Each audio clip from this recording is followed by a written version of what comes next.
Welcome, ladies and gentlemen. This is Pranav, I'll be your Astro Shaman. I had to really switch it up. Thank you for this Venus and Sagittarius energy.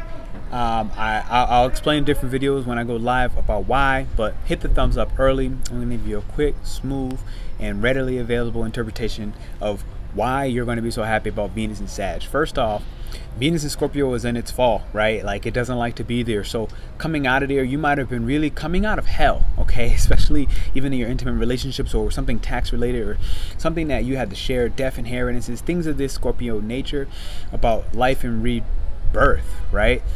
But Sag is that ascension process. So the birth is all about coming out of hell. So it doesn't mean that everything's going to be like sweet and dandy, but it does mean that you do get to kind of take a break. You do get to look at things with much more hope.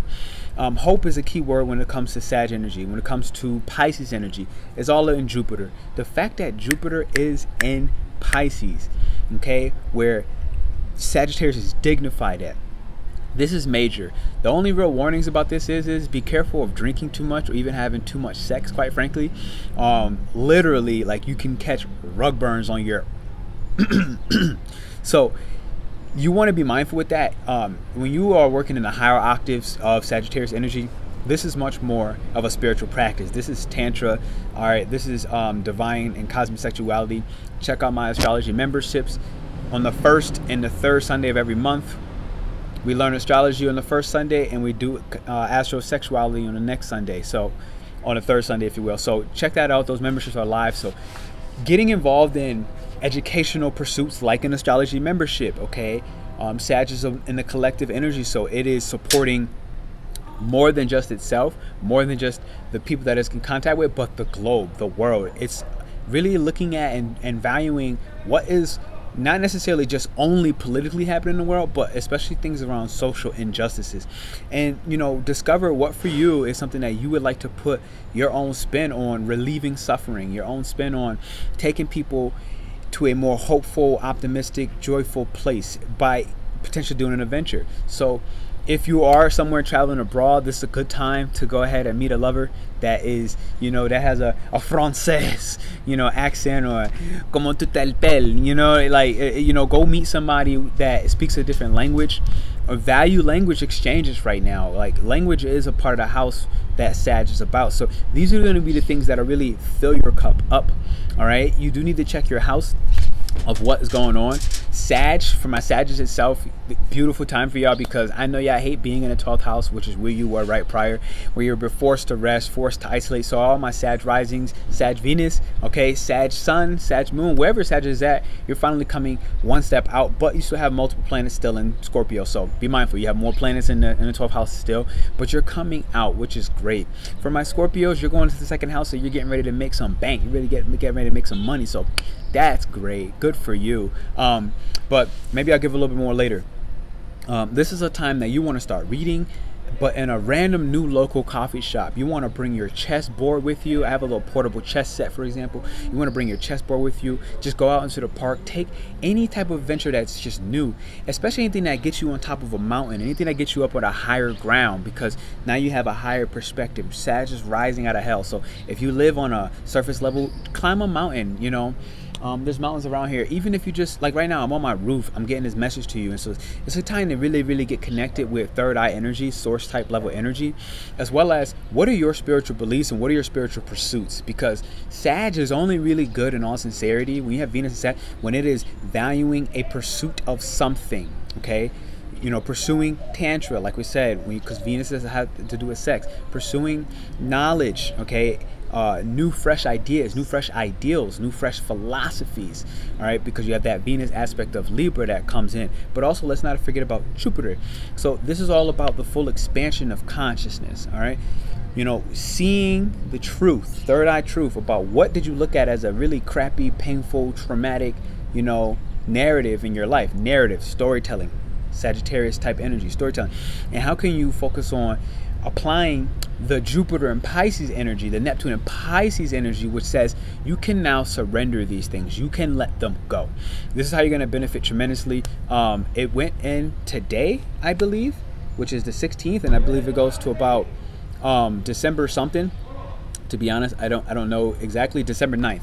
Okay, so December 9th it'll go. out, and we'll switch into Venus and Capricorn, which is a whole entirely different story. So stick with me then. Hit the thumbs up, hit the likes button. If you enjoyed this interpretation, I want to say thank you. Check out my astrology memberships. All right, Venus and Sag is just a time to really just love, laugh, play, and have fun. Stop being, you know, so much into the dark.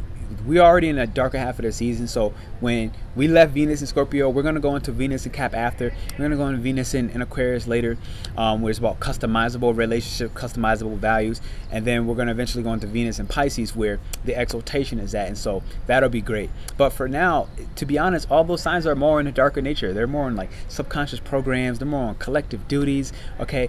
They're more on your bigger traumas. Venus and Sag is the one we really get to value the fun. So take this season, take this time as a break, as a way to look at things in a more light, fun, and comical manner. All right, and just get yourself out there. This is the key. Like, be willing to take a wrong turn, be willing to focus on the adventure and the journey rather than the destination, because this is Sag type energy. Allow yourself to be curious and be mindful of what do you value that is very dogmatic in your life. So if you're valuing, because dogmatism is like a Sagittarius thing, like this is where the religious beliefs, right? If you're like religiously dogmatic on, you know, I need to wake up and pray every day, that could be a very positive thing. So be mindful of this and how much is bringing you hope and optimism in the times of suffering or something more hell related.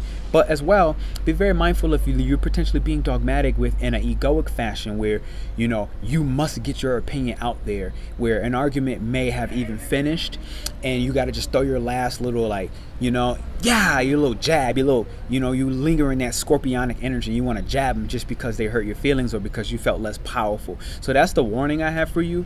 And the final, I'm going to pull an animal for you on this card, on this Venus and Sagittarius transit. Venus and Sag, man, I really like it. I'm not going to lie. I haven't met too many Venus and Sagittarius, but possibly because them some wild dogs. All right. So, oh, we got the card right here. Nope, it's not you. It's you.